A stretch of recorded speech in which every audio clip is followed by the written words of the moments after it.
Ladies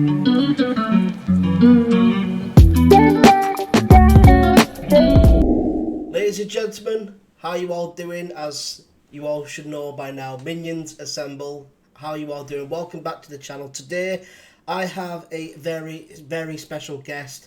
This is very different to what I usually do on the channel. But today, I'm actually going to be having an interview with somebody that I've been communicating back and forth with for, I would say, the last fair few days now. And this individual is the manager, I believe, of none other than the Amber List, which is a band. I believe it's from Preston, I believe. Is that correct? Yes, yeah, we're from Preston, yeah. Yes. And I believe that the Amber List are going to be in my hometown of Barrow performing, I believe, at the Festalovia event in July, is it? That's correct, yeah. 29th of July, we're playing. Yeah, we're looking forward to it. We've never got over to Cumbria before, so it's going to be a totally new experience for us. Yeah, it's a fun place, Cumbria. I mean, right now Yeah. we're myself and Ed, we're getting ready for the 30th of June, because that's the first event that we've got coming up, I believe. Right, okay. Cool. And Cool. I will be sort of hosting that event, and then also I'll be hosting the 30th of the 29th of July as well. Okay, I'll that'd be great. Very good to meet you. I know it'll be amazing to meet you and the band as well. I'll be going around to the live audience, make sure everybody's happy, and of course I'll be hopefully be able to have a nice little sit down chat with yourself, the bands and everything, and and make sure that we have one hell of a night. And in the manner sense, it's going to be documented, it's going to be recorded as well, and it's going to be posted, and it's going to be shown to pretty much the whole world who would fancy seeing something like that on YouTube, when it's something a little bit different. They're coming on board for an event with, it's all about music, and everybody, the whole world, we love music. So one of my main focus points I want to really get to know about today is the band itself. So I want to know, if I'm not mistaken, is it indie music that the band are really sort of focus point in? Yeah, absolutely. Yeah, it's original indie. We do the occasional cover, but it is mainly original stuff. Yeah, we've been around for, I think the band originally formed in 2017. And I came in the following year. I'm the drummer as well. I do all this sort of social stuff, and I do all the online and all that sort of advertising and all that kind of stuff. So they kind of just left you to sort of deal with that side of things. Yeah, basically. They just want to rock out, except for they go leave Simon for the rest of it. Yeah, pretty much. But I'm sort of tech savvy, and I do a lot of this stuff sort of during the day anyway. So yeah, like the graphic design and a lot of the other sort of stuff I do anyway. I think I'm in the same sort of that. field as yourself. I think I kind of do like the whole shebang. Like I'm much. I'm the one that does the stuff at the same time, whilst also being tech savvy, except for the editing, well, that's it, and tech. It's fine. I don't mind doing it. It's all part of the job, isn't it? You know. So yeah, it's good. So I joined about a year later, but weirdly, my cousin was actually the original drummer. Oh, right. And I took over from him when he decided to move on somewhere else. We were a four-piece for quite a few years, and then we've just recently gone to a trio. About a year ago, we've gone to sort of a power trio, and it's working really well for us. We've done quite a bit of recording and whatnot. We've had a lot of stuff out. We've had an album out last year. Wow. Had a couple of EPs out earlier on in the year. We had a single out on Friday. Wow, you will have to send me the stuff my way, absolutely. Because I mean, I've had local folks approach me. We've got local lads from my hometown that they're in there rapping or singing. Mainly it's rappers in my area, and they sent me their stuff to react to and to get their stuff out. Some of them I've just come across and just done a reaction to because I may actually know them or know of them, and I've got a little bit more of a bigger audience compared to those guys because they've just got started. Get the stuff out there, help a friend out, and they've been very grateful for it. I want to see my friends succeed in life, so I see it as if you're having fun and you're, doing whatever you love doing. It's the same thing with me with my YouTube and everybody. When I first started it, I had a little bit of, oh, why is he doing that? But then after a short amount of time, I think people kind of turned around just going, hang on a second, he's actually not that bad at it.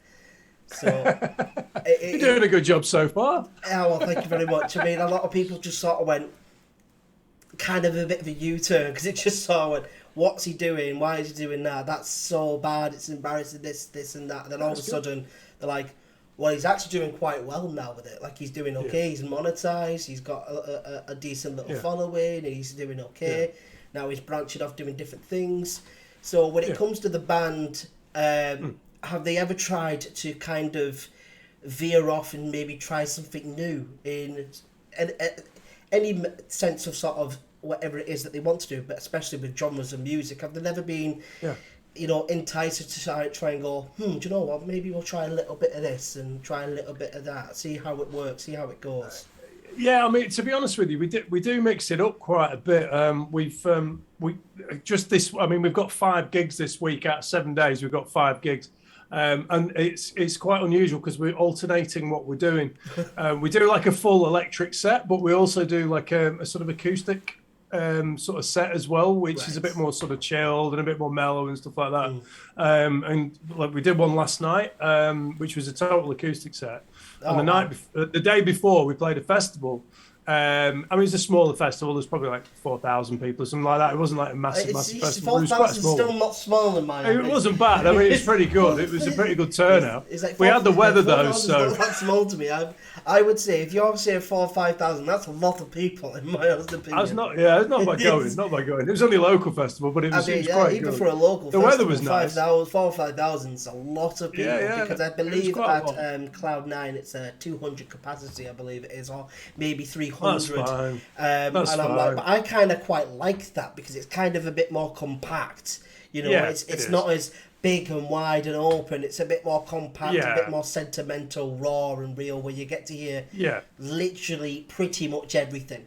There's nothing that you're going to miss. And I think you do like a nice, really tight sound. Yes, of course. If it's in a bit of a bigger venue, some of it might just sort of go without being heard, etc. So you just sort of like, oh, what's he said? But that's why I feel like a bit more compact of whether it is as an arena or simply like a place like Cloud9. I feel like it's just a little bit more intimate, it's a bit more real. You get to feel so much more in the music when it's a bit more compact.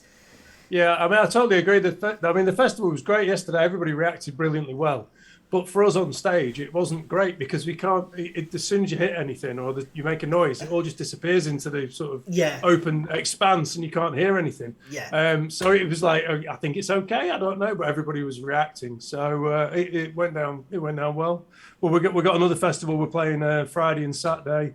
Wow, so he's very busy. Yeah, we're very. Sometimes we have a few weeks where there's not a lot going on, but this week especially, I mean, 5 gigs out of 7 days is a bit much for us, to be honest. But it's good. It's going well. Yeah, it's good. I mean, absolutely. I mean, you guys must be loving it, but at the same time, you just are like, oh, I've got to do it again, because especially if you've got say 5, 6 like pretty much in a row, you probably get towards maybe the 4th, and your throat's a little bit iffy, you just sort of like, God, I might need to take a break. Yeah, it is testing.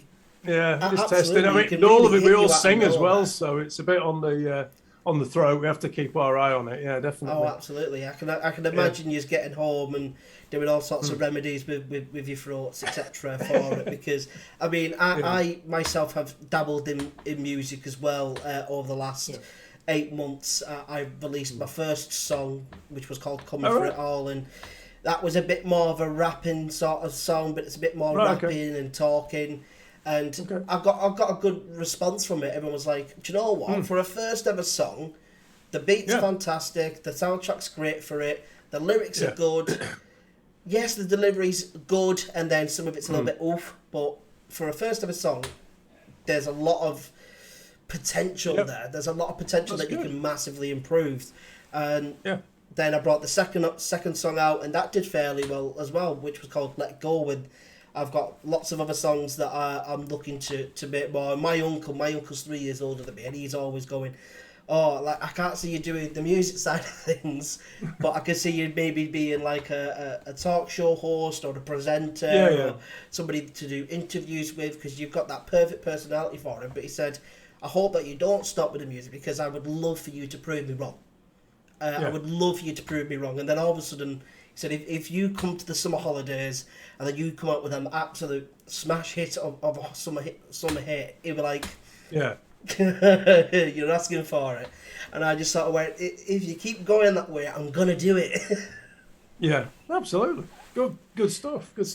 So it's good. Yeah, just got to keep going with it. I mean, we've all in the band, we've all been going for about 30 odd years. We've been doing, no, actually longer Wow. than that. We've been doing it longer than that. We do a long while. I was in the band with the lead singer Mick. I was in a band with him back in the early 90s. Wow. And so you guys have been in the industry for quite some time. And yeah. We put our first record out. I think. Mick put his first record out, I think, about 1988, and I put my first record out with that band probably about 91. So, and this is on a record label in the north of England at Action Records in Preston. Wow. So there's quite a lot of big like cult bands on there as well, like The Fall. Lots of like indie bands, like sort of very very arty kind of bands. Yeah. And then we've done loads. Mick did a solo career. I moved down to London. I was in a band down there for quite a few years on a major label. Wow. The guitarist, he was signed to Virgin Records. He toured the world. We've all toured. We've all done a lot of touring in Europe, and Wow. Tony did America as well, which I never got to America, but we've all done a lot of stuff. We've had a lot of records out, so it's just we just came back together naturally, and it was a local thing that happened. That's what I was wondering. So, what kind of came about it? Was it just sort of like, you've done your other things and you found some success here and there, but then you just sort of went, maybe we're missing something, and then it was just sort of like a collective thing where we all got together and went, "Do you know what? Why don't we just give it a shot? Why don't we just try? Get together. Let's see how far we can take this." Was it that sort of thing with you guys? It kind of was. I mean, to be honest with you, because I lived down in London for quite a long time, and I lived abroad, and I moved around quite a lot. I nearly went to America with a record label back in probably about early 2000s, which didn't happen, but nearly did. I came back, and we kind of got to that age. We all could have had families and stuff like that, and we all kind of still were really, really interested in doing music and putting stuff out that was, we all really enjoyed doing, and we got a lot out of, and it was like, it's a hobby, but can we do anything with it, kind of thing? Because we're all working and stuff. That. But I kind of understand. So it wasn't like. It wasn't all cards in. I mean, we couldn't all do it professional all the time, because it just doesn't pay enough on this kind of level, really, for us. If we were very young and beautiful, it might be okay. I wouldn't say you're that bad, either, Simon. I wouldn't say you were that bad either, my man. I think it's just one of those. It's one of those things where you just you've got a career, and then you've got a lot of experience, and it's a really good hobby for us. We really, really enjoy it. And it's a little bit where it's actually becoming a bit. It is a hobby, but we're really involved in it. It does take a lot of time, and it's a lot of money as well. We're recording. I mean, I'm in my studio here now, but we do a lot of the stuff in here now. But it's only very recently I've got this up and running.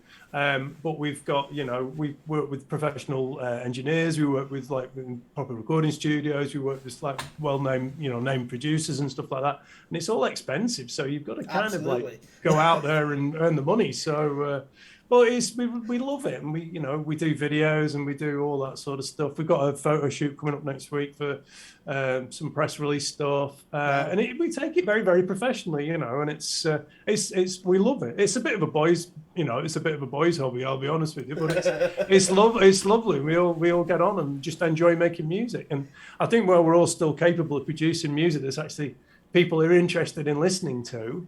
We're quite keen to keep going with it, and we love playing together. We all get on really, really well. I mean, I've known Mick for nearly 40 years. It was his wedding anniversary yesterday, and I remember going to his wedding, and I was like, 35 years ago, whatever it was. It was a really long time. It's funny how that kind of happens, doesn't it? Where you just are like, oh, I remember when you were telling your vows, and all of a sudden, you're like, oh, look how far it's come. But I can understand, I can really sympathise with all that, because without a doubt, my whole YouTube thing, that's all really, it's a hobby. It is a hobby that I'm very, very passionate about, and I know that I've got the capabilities, I've got a little bit of talent, but I've got a lot of potential, and I know that the potential I have outweighs the talent, and all I got to do is keep working, keep on putting that groundwork in, because if you keep putting that groundwork in, before you know it, you're exactly where you want to be, or you've exceeded even your own expectations. So I mean, it's just, I mean, a lot of it is just keep doing it, keep practicing, keep experiment, and you know, it's. I mean, I retired I haven't played drums in probably about 7 or 8 years at one point before I got back into this band.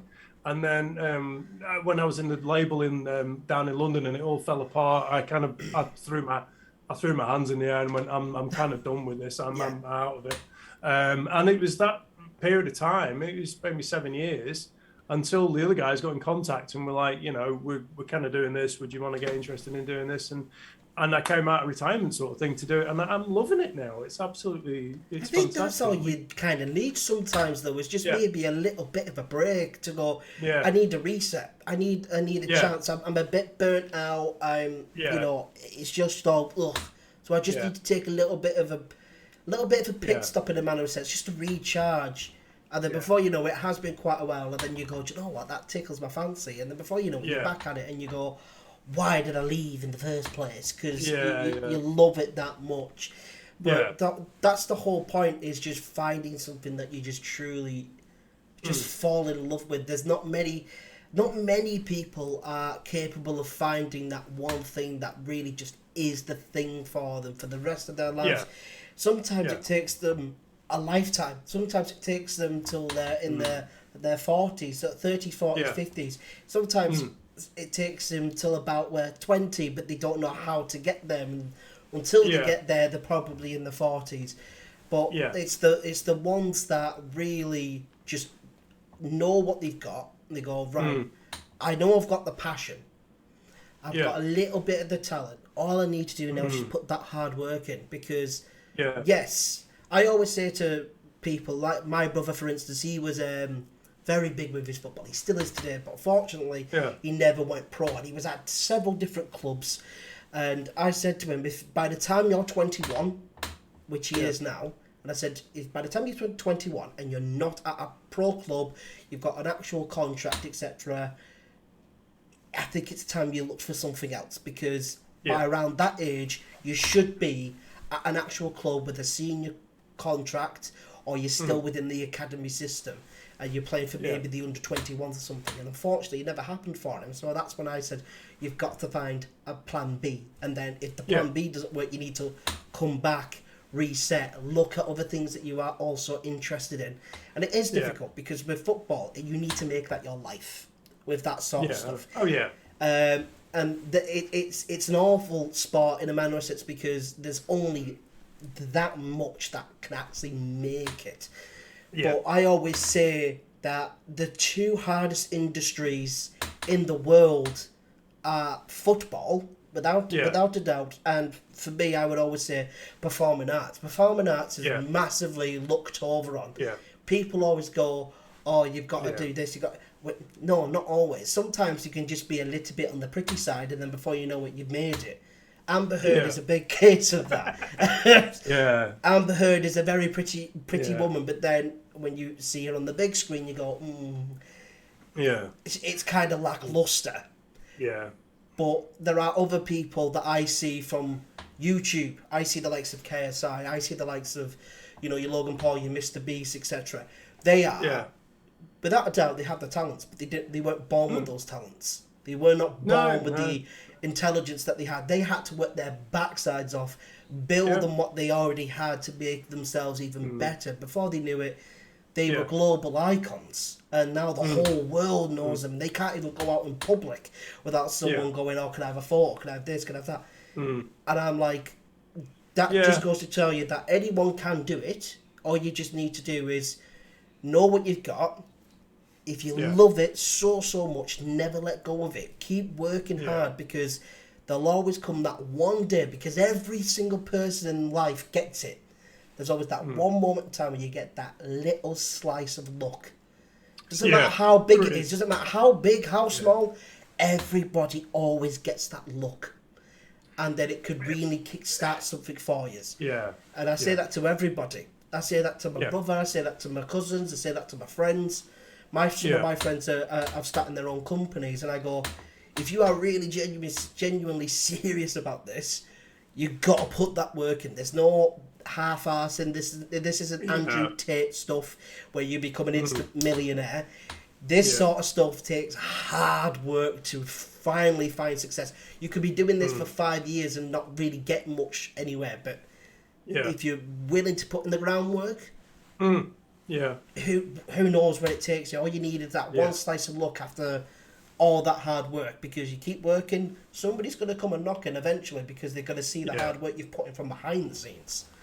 And so when it comes to, you know, the band, as you said, that you've performed across Europe, etc. So what was one of the best places that you can remember performing in? What was the one spot where you would go, gosh, I'd love to go there again?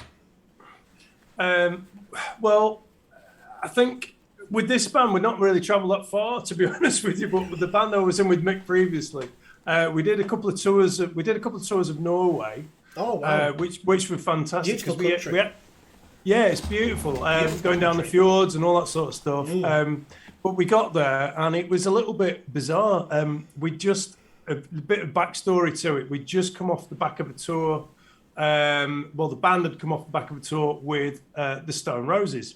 Oh, wow. Who at the time, obviously, were the biggest band pretty much in the world. I mean, I think they're still up there. They're still pretty good, yeah. They're still pretty good. Still up there. So we were like the only... The band I was in with him previously was a band called Big Red Bus, and we were the only band that had ever toured with the Stone Roses. We did the band did 4 or 5 dates with them, something like that. Wow. And we went to Norway, and we'd had a single out, and unbeknownst to us, it had actually charted in Norway, and it got in the top 30 or something in Norway. Wow. So we didn't even know that, and anyway. I don't think you had to sell that many in Norway, to be honest. But I think we did quite well. That's always confused me though, with the whole spectrum of the music industry, where some countries are very, very different how their charts, official charts work. Like in the UK, it's a certain amount for whatever, but then in America, it's completely different. I'm like, for platinum over there and platinum over here, etc. I'm like, it's really why weird. isn't it like pretty much the same? Because no, it's pretty much the same number. But we got there. The thing was, we got there, and it was like everybody was like really excited. Oh wow! And then we started doing these gigs and stuff like that, and we were playing at this venue on a Friday night. We weren't doing any, I think it was Friday night, Saturday night, I can't remember. We weren't doing anything. And then this band came to us and said, listen, would you play another night? We'll pay you. And we're like, what do you mean? And he said, well, one of the guys in the band is getting married, and we'd really like you to play the wedding reception, which is in this massive nightclub. And we're like, okay. Wow. So he said, if you play the headline, we'll do your support. And we're like, okay.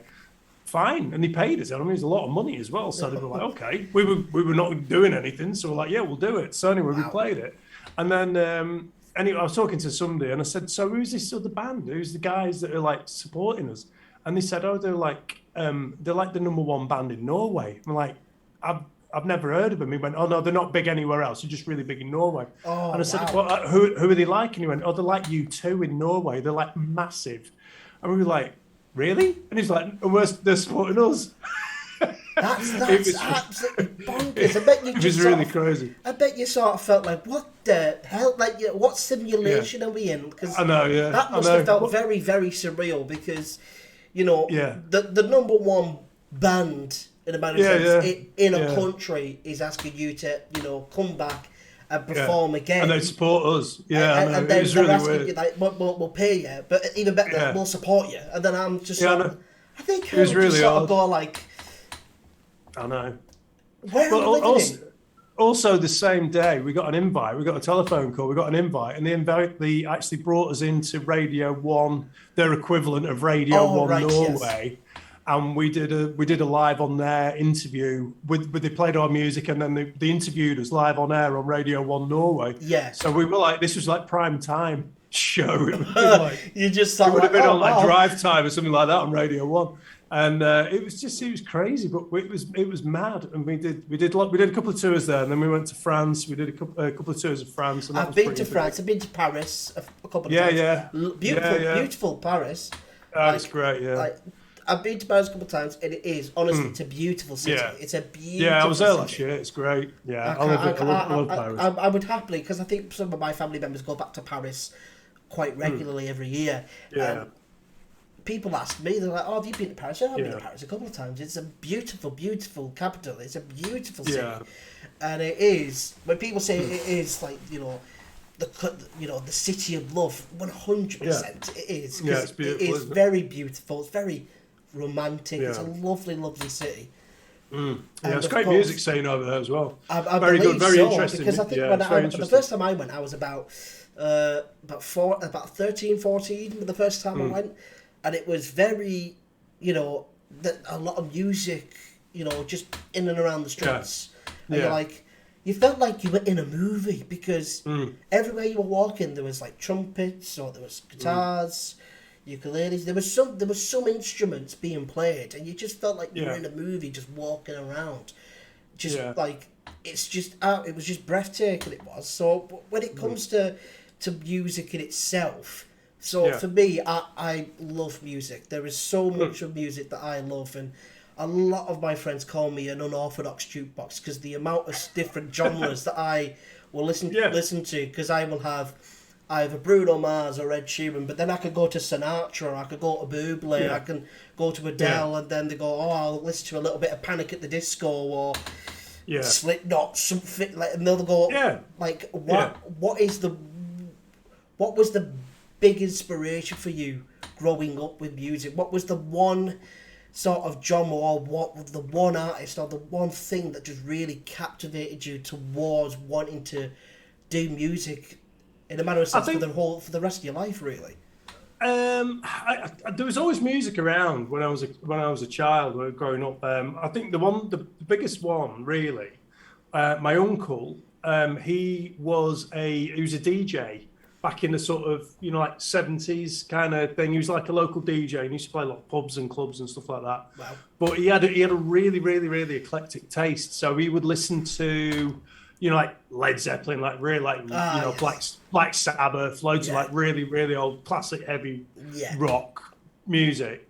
But also he was massively into like sort of, like Tamla Motown, like Diana Ross, and Marvin Gaye. And he was also into like, Marvin Gaye's great. I mean, like, he was into reggae.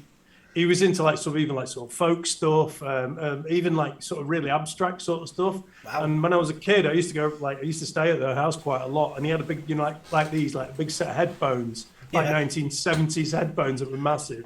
And I'd say, just put something on, and he'd play me something, and I'd be like, this is amazing. And it really, really switched me on. But ever since, I don't listen to one type of music like yourself. I will listen to, I've been listening to like sort of grime at the minute, and I've been listening to like really abstract sort of like crazy jazz music, and I've been listening to loads of like new indie music, and like some new metal. I went to see a metal band in Manchester a couple of weeks ago, which is like not normally what the kind of thing that I do, but I really like what they were doing. Like a band from New York that I went to see. There's like all sorts of stuff. I just love it. Anything that's original, creative, and full on, I'm there. Yeah, absolutely. The band are the same. We were discussing it the other night. They're all the same. They just love everything. It's great. So unfortunately, we've only got about 10 minutes left. Okay. So I would just have to say, like, the thing is with music, there is just something that is just so beautiful about music that just really can capture the hearts of not just 1, 2, 3, but genuine millions, if not billions, of people. Yeah. I remember when the late Jamal Edwards passed, and I was hit hard, because Jamal, incredible human being he was. He was an amazing human being. And then Ed Sheeran, I think it was maybe a year after, he brought out a song that he did on SBTV, and Yeah. oh, it was so raw, beautiful, and I felt every single word he was saying, and I can just hear in his voice that he was in pain, he was in agony, but at the same time of all his pain and his agony, he had joy from all the memories that he has with him and Jamal, and I was just like, that's music. That's the sort of effect that music should do. It should make you feel emotional. It should make you feel happy, joyful, and all other kinds of emotions, because that's how beautiful music is. It really is such a beautiful thing. It is. It's quite fascinating, actually. Last night we were playing this gig. It's quite a quieter, sort of bit of a more of acoustic thing. And when we do these acoustic ones, a lot of the time people say, tell us about the song, tell us where it came from, and all this sort of stuff. So anyway, a lot of them are about, like people moving away, or, fall in love, or change of circumstance, or, whatever. And anyway, last night, Mick, who does write a lot of the songs, he said last night, this song is about, like when I met and fell in love with my wife. And I've been playing that song with him for like nearly 5 years. And I didn't even know that's what it was about. And you're just sort of there just going, really? I literally said, really? Is it? He said, yeah. It's about He's just sort of there, like, what, you don't believe me? I was like, okay, no, it makes sense now. But I didn't know that that's what it was about. I thought it was something else. I thought it was an abstract thing that he'd made up. I mean, a lot of them are quite sort of obvious, like what they are. And it's, politics and situation, and like, sort of people not standing up for what they believe in and all that sort of stuff. There's a lot of that. But this one, I was like, it's always been a beautiful song, and we've always loved playing it. But he told me, like, they said it on stage, like I heard last night, and I was like, I didn't even know that's what it was about. You've never told me that. You're just like, really? You could have told me. But no, I don't. You tell me years later. Yeah, well, that's it. I mean, I'm a drummer, so they don't tell me a lot of the lyrics and stuff. So, They just go, do your thing. Yeah, just hit the drums. Yeah. Because I say, for myself, I've got a couple of my songs that are in honour in the memory of my late grandmother, who sadly passed away during the pandemic.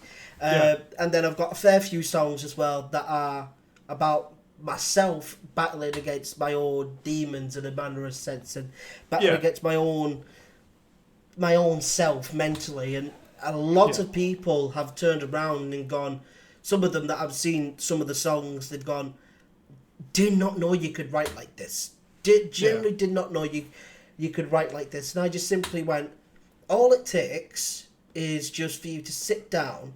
And what I do is I sit down, I'm on my phone, or I've got a pad and a pen, and I just simply, if whatever emotion I'm feeling at that moment, I just write, or I just type away, and I just put them down in my notes, or on my phone, or I write them down on a piece of paper, and I come back the next day, or come back maybe a couple of days later, and then whilst I've got free time, and then before you know it, I'm writing actual lyrics out, and then before you know it, after say about a month and a half, 2 months, I've got a fairly okay song, and I've got a proper song structure, and it's there. And then I start tweaking it for a couple more months, and then before you know it, boom, it's there. And then I've got, I think there was one song that I had called Cloud 9, and that song was just mainly about, I met up with some old school friends, and they're telling me how happy they are, how, they feel like they're on Cloud 9. And I just sort of went, huh. At that moment in time, I was going through a bit of a rough period, and a bit of a rough, tough period, and then I just sort of went, I wonder what that feels like. I wonder what that feels like, feeling like that you're so happy, you feel like you're on Cloud 9. And then it came to about maybe a few days later, and I woke up, and I must have had a really good night's sleep, and I felt amazing. I felt really, really happy. And then I got some good news, and I was even more happy. And then I just sort of went, huh, this must be what feeling like I'm on Cloud 9 must feel like.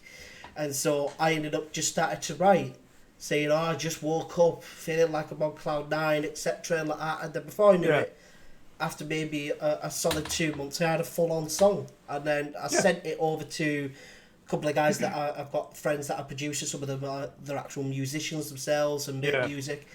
And even they were impressed. And they went, that's a good little song. That's a good little song. If you learn how to properly sing, get your delivery great, it could be a really nice song. But the whole point of music for me, and I'm pretty sure that everyone else can agree, including yourself, Simon, that music is just supposed to be so pure, and it really can unite people. Yeah, absolutely. Even the most unlikely of human beings, it can really connect anybody and everybody in every single beautiful way. That's why music is so beautiful. It's appreciating the beauty in certain bits of music. I mean, I was actually talking to our lead guitarist Tony about this the other day. I've bought album, back in the day when you bought a big vinyl album.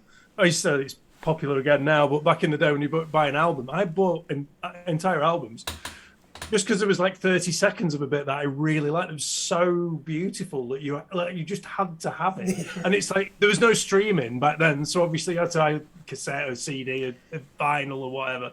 Yeah. So, and I would buy entire albums just for that 30 seconds of music. It was so beautiful. I had to have it. I bought a couple of Primal Scream albums because there was a few bits on there that I absolutely loved having. Guns N' Roses album. I'm not a massive Guns N' Roses fan, but I bought Guns N' Roses albums because there was a couple of bits on those Guns N' Roses albums that I absolutely loved. And I'm not really a metal fan at all, but I'm saying I just saw a metal band last month, but there's certain bits I just really, really enjoy, and you just think that's just brilliant, fantastic music. First bit of ever, I was talking about my uncle before, one of the first things he ever played me was a track by Black Sabbath. Oh, right. It's on the first Sabbath album, and it's you can hear rain landing on a tin roof. So with a big pair of 70s headphones on, listening to that, and then the music starts, the guitars start grinding in. That's just beautiful. It's absolutely magic. I think it's the same thing with Queen as well. A lot of people have that kind of effect by Queen with a lot of their music, because as soon as you hear is like la da da da da, you're like, oh, here we go. You're sent without even knowing. Or you hear "We Will Rock You," and you hear the beginning, the opening, the intro of that song, and you're like, oh my god, you can't help yourself. You cannot help yourself. It's so iconic. I mean, all of that is so iconic. There's not really much you can do. I don't really know anybody that hates Queen. Everybody goes like, Queen are all right, I'm okay. Or they really love them. Yeah. Nobody goes, oh, I hate Queen. It's like the same thing with Mamma Mia as well, surprisingly. Like ABBA. Oh, ABBA, yeah, absolutely. Like, ABBA, yeah, totally. It's very surprised. It surprised me massively, though, because their majority fan base is actually male. Honestly, the amount of sound engineers, I've worked in some of the top studios in when I was in London, and nearly every single engineer used ABBA as a desk reference, so they balance it against that. Wow. It was amazing. They loved ABBA. Everybody, no matter what they were doing, if it was metal or freaky dance music, it would still be balanced against ABBA. They all loved it. All right, well, that is unfortunately all the time that we have for today. Don't want to keep you for too long, but Simon, thank you ever so much for agreeing for this for today. I really do look forward to meeting you in person on July 29th. So I will see you. I will hopefully see you for then. No worries. Thank you ever so much. Thank you very much. Take care. Cheers, thank you. Bye-bye. Bye now. Bye. Bye now. Well, ladies and gentlemen, that is all the time that we have for today. Thank you all ever so much for stopping on by. I hope you thoroughly enjoy what you're seeing. Thank you ever so much to Simon, the drummer of the amazing band, the Amber List. You guys can also go and check them out if you go and click the link down below. You can check out all of their stuff, all of their work. Go and check them out. Go give them so much love and appreciation. And that is going to have to be it for today. If you are new, comment, like, and subscribe, ladies and gents. We're on the road to 2,000 subscribers, and we're also on the road to none other than another amazing night on June the 30th. And then we'll also be meeting the Amber List in person July 29th. Thank you all ever so much for watching. I'll see you all next time. Minions dissemble. Take care and peace.